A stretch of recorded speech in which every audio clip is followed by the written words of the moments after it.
President Joe Biden will leave the White House when his term ends on January 20th. In his farewell address Wednesday evening, he left a warning. The dangerous concentration of power in the hands of a very few ultra-wealthy people. And the dangerous consequences if their abuse of power is left unchecked. Today, an oligarchy is taking shape in America of extreme wealth, power, and influence that literally threatens our entire democracy, our basic rights and freedoms. The president did not say who he meant by oligarchy, but some of the nation's biggest billionaires, including Elon Musk, have forged close ties with President-elect Donald Trump. Without naming anyone, Biden made a jab at the recent decision by Meta CEO Mark Zuckerberg that the social media company, which owns Facebook and Instagram, would stop working with fact-checkers. The free press is crumbling. Editors are disappearing. Social media is giving up on fact-checking.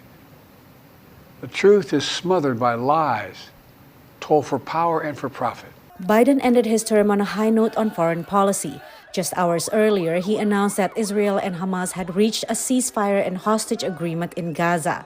The deal will largely be implemented by the incoming administration. That's why I told my team to keep the incoming administration fully informed, because that's how it should be, working together as Americans. In a letter released Wednesday, Biden reflected on how his administration began in the shadows of COVID and the January 6th attack on the U.S. Capitol by a mob of Trump supporters intent on overturning the result of the 2020 election that Biden won. Biden is leaving office after one term with only a 39% approval rating, according to Gallup.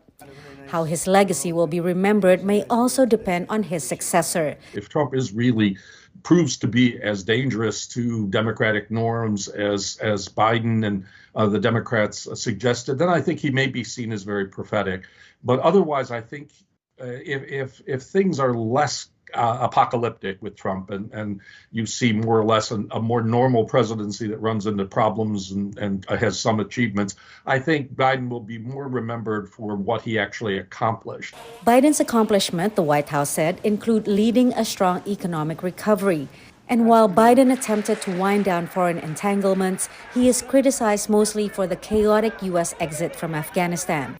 Biden ended by thanking the nation for the privilege to serve. I still believe in the idea for which this nation stands. A nation where the strength of our institutions and the character of our people matter and must endure.